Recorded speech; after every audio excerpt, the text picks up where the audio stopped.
நண்பர்களுக்கு வணக்கம். இப்போ ஜனநாயகன் படம், அதுக்கப்புறம் வரக்கூடிய இந்த வருஷத்தில் ஏப்ரல் மே மாதம் வரக்கூடிய அ, சட்டமன்ற தேர்தல், இந்த ரெண்டுக்கும் ஏதாவது ஒற்றுமை இருக்கா? இவங்க இப்போ ஜனநாயகன் படம் சென்சார் ஆயிருச்சு, ஆனால் சர்டிஃபிகேட் கைக்கு வரல அப்படின்னு அது ஒரு பெரிய அளவுக்கு பிரச்சனை போய்கிட்டு இருக்கு. இதை பார்த்திங்கன்னா பராசக்தி பார்த்திங்கன்னா இந்த அளவுக்கு பெரிய அளவுக்கு பிரச்சனை இஷ்யூவாக பெருசாக வரல. ஏற்கனவே ஒருத்தர் ஏற்கனவே அதை பற்றி பேசியிருக்கோம். வருண் ராஜேந்திரன் தன்னோட கதைன்னு சொல்லி அது படத்தை நிறுத்தணும்னு சொல்லி கோர்ட்டில் போட்டார். ஆனால் அதையும் மீறி கோர்ட்டு தடை பண்ண முடியாதுன்னு சொல்லிட்டாங்க. அப்புறம் அவங்க கட்டு நிறையா கொடுத்தாங்க. நாங்கள் ட்ரிபியூனல் போகிறோம் அப்படின்னு சொல்லி அவங்க இதை மறுத்து அங்கே மேலே போயிருக்காங்க. அவங்க சைடில் ரொம்ப தெளிவாக இருக்காங்க. சரி, அப்படிங்கிறது இப்போது இந்த ஜனநாயகன் படமும் அப்புறம் வரக்கூடிய 2026 சட்டமன்ற தேர்தலும் என்ன தொடர்பு இருக்குது? இது சம்மந்தமாக கொஞ்சம் பேசலாம்னு நினைக்கிறோம். அது சம்மந்தமாக கொஞ்சம் டீட்டெயில்டாக பேசணும். நான் கசாலி டீகோட்ஸ். இது சினிமா, உள்ளூர் அரசியல், உலக செய்திகள் மற்றும் சமுதாய கருத்துக்கள் ஆகிய அனைத்தையும் எந்தவித விருப்பு வெறுப்பு இல்லாமல் நடுநிலைமையோடு, தரவுகளோடு, பயாஸ்ட் இல்லாமல், சார்பு இல்லாமல் சொல்லக்கூடிய ஒரு சேனல். உங்களுடைய உதவி அவசியம் தேவைப்படுது. இந்த கருத்து, இந்த சேனலை சப்ஸ்கிரைப் பண்ணி உங்களுடைய நண்பர்களுக்கு ஷேர் பண்ணுங்கள். உங்களுடைய ஆதரவு தாருங்கள். நன்றி. இப்போ ரொம்ப முக்கியமாக ஜனநாயகன் ஒரு ஜஸ்ட்டு படம் தானே. ஒரு 300 கோடி ரூபா, 350 கோடி ரூபா செலவு பண்ணி எடுக்கப்பட்ட ஒரு படம் தானே. இந்த படத்துக்காக இவ்வளோ தூரம் நம்ம பெருசாக முக்கியத்துவம் கொடுக்கணுமா அப்படின்னா கொடுக்க வேண்டிய தேவை இருக்குது. என்னென்னா, இப்போ ஜனநாயகன் படம், இப்போ அவர் மலேசியாவில் ஆடியோ லான்ச்சு பண்ணார். அது பற்றிய நிறைய சர்ச்சைகள் வந்தது. அதுக்கப்புறம் பார்த்திங்கன்னா சென்னை ஏர்போர்ட்டுக்கு திரும்பி வரும்போது தடுமாறி விழுந்தார். உடனே அது ஒரு மிகப்பெரிய செய்தியாக மாறிச்சு. அப்போ விஜய் என்னும் ஒரு நடிகர் அரசியல் கட்சி தலைவராக மாறும்போது அவர் நின்னாலும் செய்தி, நடந்தாலும் செய்தி, வெளியே வந்தாலும் செய்தி, வெளியே வராமல் பனையூர் பங்களாக்குள்ளேயே முடங்கினாலும் செய்தி, 41 பேர் இறந்தாலும் செய்தி, அதுக்கு காரணம் அவரா அப்படிங்கிறதும் செய்தி, அவர் காரணம் இல்லை திமுக தான் காரணம் அப்படின்னாலும் அது ஒரு செய்தி, போலீஸ்காரங்க கரெக்டாக ஹேண்டில் பண்ணல அப்படின்னாலும் செய்தி, இவங்களை பின்னாடி பாஜக தான் இயக்குது அப்படின்னு இவரை சுற்றி எக்கச்சக்கமான செய்திகள் சுழன்றடிக்குது. சரி, இப்போ நம்ம முக்கியமாக என்ன செய்ய போகிறோம்னா, ஜனநாயகன் படம் 9ஆம் தேதி எப்படி ரிலீஸ் ஆயிரும். ஏன்னா அடுத்து வரக்கூடிய நாளை மண்டே. அப்போது அவங்களுக்கு எப்படியும் சென்சார் காப்பி கிடச்சிரும். கிடச்சதுக்கப்புறம் தியேட்டர் பிரச்சனைன்னு சொன்னாங்க. அவங்களுடைய டேக்ஸ் ரொம்ப ஜாஸ்தி இருக்குது. 75-80% கேட்குறாங்க. 65%க்கு மேலே எங்களுக்கு கட்டுப்படி ஆகாது. குறைஞ்சபட்சம் 70%ஆவது சொல்லணும் அப்படின்னு சொல்லி 75% கொடுத்தா தான் எங்களுக்கு கட்டுப்படி ஆகணும் தேட்டர் சைட்லேருந்து சொல்கிறதா ஒரு திருப்பூர் சுப்பிரமணியம் அவர்கள் பேட்டி நிறையா கொடுக்குறாரு. அவரை பற்றின ப்ளஸ் மைனஸ்ன்னு சொல்லி நிறைய பொது வெளியில் வந்துக்கிட்டு இருக்கு. ஸோ அது நமக்கு பிரச்சனை இல்லை. படம் ரிலீஸ் ஆகும். எத்தனை தியேட்டரில் ரிலீஸ் ஆக போகுது? இதுக்கு இப்போ ஆளும் தரப்பில் இருக்கக்கூடிய திமுக காரணமா? அதாவது ஒருவேளை ஜனநாயகன் படம் தியேட்டர் குறைவாக வந்துச்சு அப்படின்னா அதுக்கு காரணம் திமுகவா அப்படின்னு சொல்லி ஒரு கேள்வி இருக்குது. அவர் ரொம்ப தெளிவாக சொல்கிறாரு, எங்களுக்கு எந்த அழுத்தமும் கிடையாது. எங்களுக்கு டேர்ம்ஸ் நாங்கள் படத்தை ரிலீஸ் பண்ணால் கோடிக்கணக்காக செலவு பண்ணி தியேட்டர் கட்டி வச்சு எங்களுக்கு லாபமே இல்லாமல் நாங்கள் எப்படி இந்த படத்தை வெளியிட முடியும் அப்படின்னு அவரோடது. இது ஒரு பக்கம் சர்ச்சை போய்கிட்டு இருக்குது. இப்போ நமக்கு முக்கியமாக நம்ம இப்போ இங்கே சொல்ல வேண்டியது என்னென்னா, ஜனநாயக படம் ரிலீஸ் ஆகும்.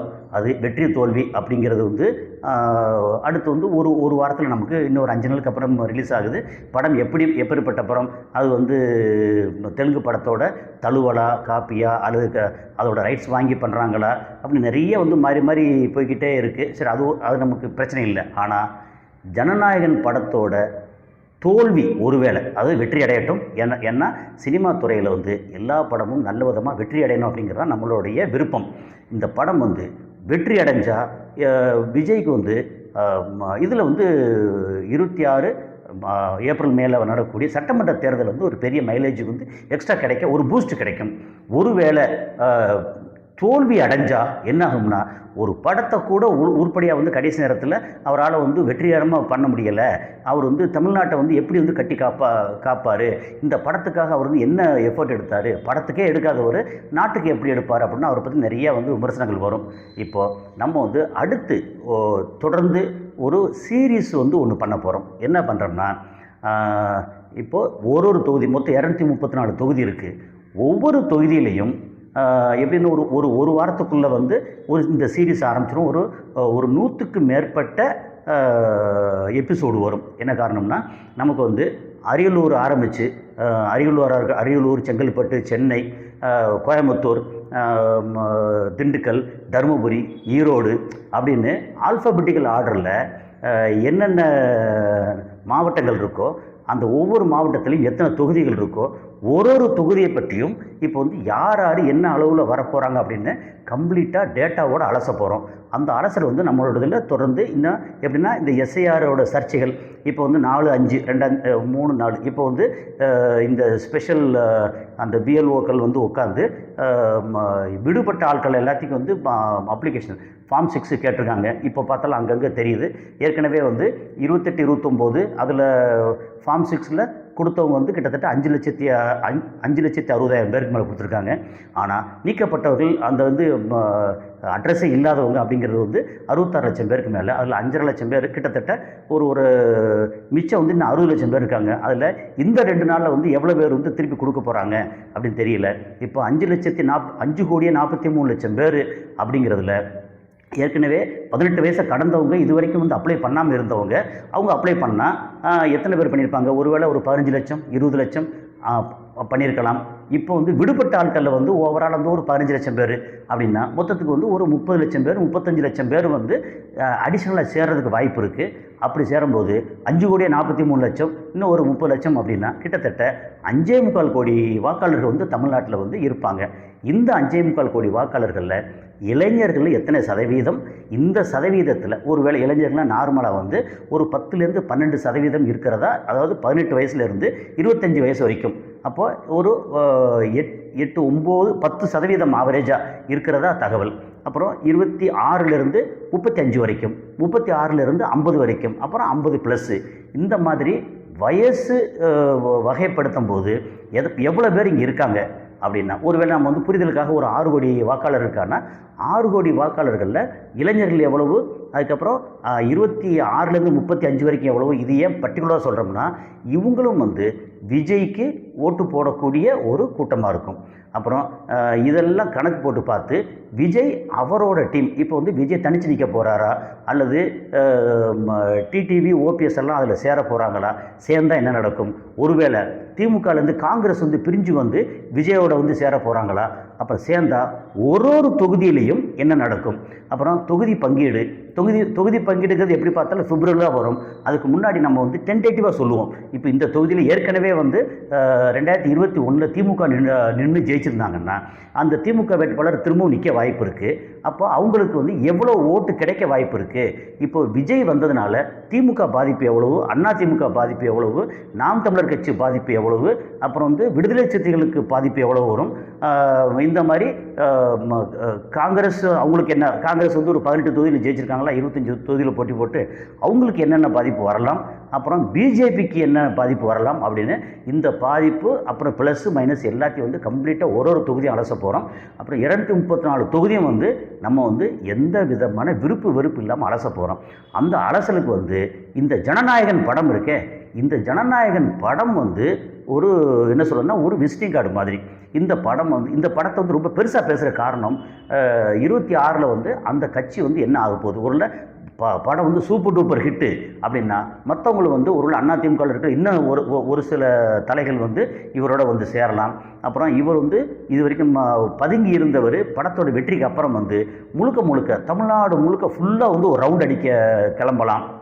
அப்புறம் வந்து ரொம்ப ஆர்வமாக வேறு கட்சிகள்லேருந்து கூட்டணி போடலாம்.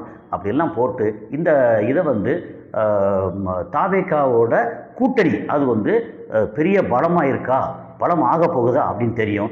அப்புறம் இவங்க வந்து கூட்டணி இப்படி பலமாக இருக்குது அப்படின்னா, ஏற்கனவே 4 வருஷம் 10 வருஷம் அதிகாரத்துலேருந்து இப்போ 4 வருஷம் வந்து ஆட்சி புரிந்த இபிஎஸ் வந்து அவர் என்ன செய்வார்? ஏன்னா அவரும் வந்து தன்னை தக்க வச்சுக்கிறதுக்கு பெரிய அளவுக்கு வந்து அவர் வந்து முயற்சி பண்ணுவார்.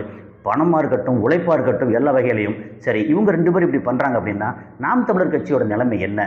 அதை பற்றியும் பேசணும். ஏன்னா அவங்க 8.2% வந்து 2024 பார்லிமெண்ட் எலெக்ஷனில் எடுத்திருந்தாங்கன்னா, இப்போ எங்கே போனாலும் ஸ்டேட்டாக சொல்கிறது என்ன, அவருக்கு வந்து ஒரு 3% வந்து குறைய வாய்ப்பு இருக்குது, கூடாது அப்படின்னு சொல்லி ஒரு கணிப்பு இருக்குது. அந்த கணிப்பு சரியாக தப்பாங்கிறத நம்ம பேசலாமே ஒழிய, தேர்தலுக்கு அப்புறம் தான் வந்து என்னன்னு தெரியும்னா, அவர் ஏற்கனவே சொல்லிட்டு இருக்கிறது, நீங்கள் ஒருத்தராவது இந்த நாம் தமிழர் கட்சி வந்து உயரும் சொன்னீங்களா? சொல்லலை. ஆனால் நாம் தமிழர் கட்சியோட வாக்கு வங்கி உயர்ந்துக்கிட்டே இருக்குது அப்படிங்கிறது அவரோட கோரிக்கை, அவரோட வார்த்தைகள். இப்போ என்னென்னா, இதில் வந்து எப்படின்னா, நமக்கு வந்து அது உயர்ந்து வந்தாலும் நல்லதான், இல்லை கீழே இறங்குச்சுன்னா நம்ம செய்தியாக சொல்ல போகிறோம், அவ்வளோதான்.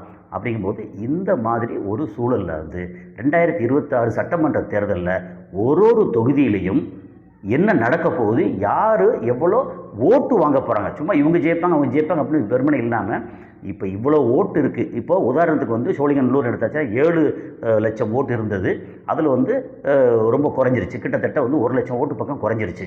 அப்போ 6 லட்சம் ஓட்டு, இந்த 6 லட்சம் ஓட்டில் வந்து ஒரு 60% இல்லை 65% ஓட்டு போடுறாங்கன்னா 4 லட்சம் பேர் வந்து ஓட்டு போடுவாங்க. அதிகபட்சம் 4.5 லட்சம் பேர் ஓட்டு போடலாம். இந்த 4.25 லட்சம் பேர் இந்த ஓட்டில் வந்து இளைஞர்கள் எவ்வளவோ அவங்க வந்து எவ்வளோ பேர் வந்து திமுகவுக்கு போடலாம், அதுக்கப்புறம் விஜய்க்கு போடலாம் அப்படின்னு இந்த மாதிரி ஒரு விஷயம் இருக்குது. இப்போ அது போக பாட்டாளி மக்கள் கட்சியில் வந்து எந்த கட்சி வந்து அங்கீகாரம் கரெக்டாக கிடைக்கும் அப்படின்னு வேறு தெரியணும். இப்போ இது எல்லாத்துக்கும் வந்து ஒரு கரெக்டான டேட்டாஸ் வந்து எப்போ கிடைக்கும் அப்படின்னா, February 7, 9 அந்த ரேஞ்சில் வந்து இவங்க ஃபைனல் லிஸ்ட்டு வெளியிடுவாங்க இல்லையா, அப்போ வந்து ரொம்ப பக்காவாக கிடைக்கும். அதுக்கு முன்னாடி வந்து ஓரளவு டென்டேட்டிவாக வந்து நம்ம போட்டால் அந்த டைமில் வந்து அதை அப்டேட் பண்ணிக்கிற முடியும். ஸோ அது சம்மந்தமாக விரைவில் தொடராக வந்து இதை ஆரம்பிக்க போகிறோம். 2026 சட்டமன்ற தேர்தல் தொகுதி வாரியான கணிப்பு. அடுத்த ஒரு வீடியோவில் வந்து சந்திப்போம். நன்றி.